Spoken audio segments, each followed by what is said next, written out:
So, you've seen the TikToks, quaint flats, moody skies, buttery scones, and people saying cheers instead of thanks. And now you're thinking, should I move to London? But behind the foggy charm is something way less romantic. London is expensive, like painfully expensive.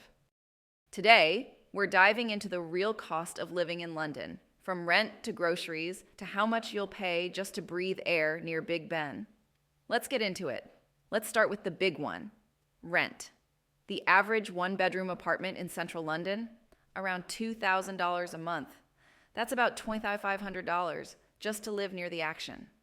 Want to live outside the center? Sure, it's cheaper, maybe $400. But now you're commuting every day and losing hours on the underground. And size? That's a whole other issue. Apartments are tiny. Like, you can cook breakfast without leaving your bed? Tiny. Closets are optional. Dryers? Basically mythical.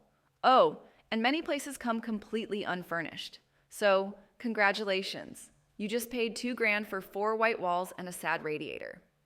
Let's talk transportation. London's public transit system is world class, but it isn't cheap. A monthly travel card for zones 1 and 2 costs about $160, that's $200. And if you're traveling further out, the price goes up fast. The tube is fast and reliable, but it adds up quickly. And Uber? Let's just say it makes New York feel like a bargain. Even short rides can hit $20, $30. So yeah, Londoners walk a lot, not just for health, but because it's free. Groceries? Surprisingly manageable if you cook at home. Shop at Aldi or Lidl, and you can keep your weekly grocery bill around $40, $60. That's roughly $50 to $75. But step into Waitrose or M&S, and you'll leave wondering if potatoes are a luxury item now. Eating out?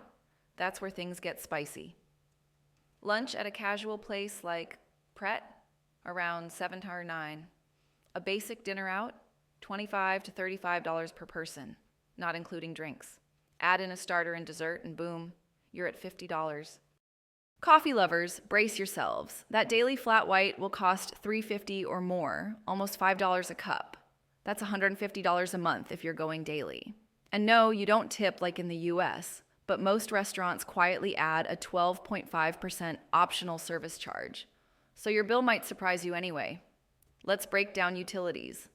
Electricity and gas, around $100 a month. Water, about $30.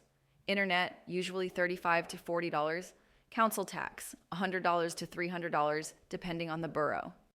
Oh, and there's the UK's famous TV license fee. It's $159 a year, just to legally watch live TV or BBC iPlayer. Even if you don't watch TV, you may still get letters asking if you do. Very British. Now for something refreshing, healthcare. Once you're registered to work or live in the UK, you get access to the NHS.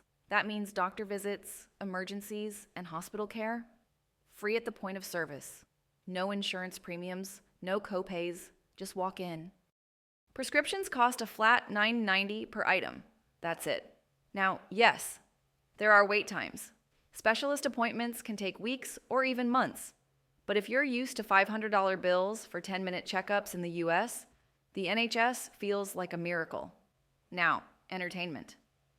London has no shortage of things to do, if you can afford them. Movies, 12 to 18. Museums are free, but special exhibitions usually cost 15. Concerts or West End shows, $50 and up, sometimes way up. A pint of beer at a pub will cost you $6 to $8. A cocktail in a trendy bar, easily $14 to $18, and you will be invited out. Social life in London often revolves around the pub. If you skip it, you might feel like you're missing out. Let's not forget hidden costs, the ones that sneak up on you. Most London flats don't have dryers, so you either air dry your clothes in your bedroom or pay for laundry services. A wash and fold service can cost $20, $25 a load. Gym memberships? About $40, $100 a month depending on location. Want to travel? Train tickets to cute nearby cities like Bath or Brighton can cost $50, $100 for a return trip. Sometimes more if you book late. And don't get me started on banking. Some shops still charge extra for using a card. Others give a discount for cash, which is really a markup in disguise. So, what does it actually take to live comfortably in London? Here's a ballpark estimate. Rent, $1,800 to $2,500, utilities and council tax, $200, $300 transport, $160 groceries, $250 eating out and fun, $300 miscellaneous, $200. You're looking at around $3,000 a month minimum for a single person. That's about $3,700 USD. And that's not lavish. That's just living without panic every time your phone buzzes with a bank alert. Now let's put that into context. The average salary in London is around $40,000 a year before tax. After taxes, that's closer to $2,600, $2,800 per month. So yeah, you can see the math problem. A lot of Londoners make it work by sharing flats, cooking at home, budgeting like crazy, or living in further out zones to save on rent. But make no mistake, London is one of the most expensive cities in the world. The charm is real, the culture is unmatched. But if you come here without a plan or without savings, London will chew up your wallet and spit out your debit card. So before you pack your bags, ask yourself, are you ready to pay $7 for a sandwich and still be hungry? Because in London, the real tea is that everything costs. If this saved you a financial heart attack, hit like. Drop a comment if you want to follow up on how to budget in London or how to find hidden deals. And of course, subscribe for more deep dives into global living, psychology, and the weird stuff in between. Cheers, mate.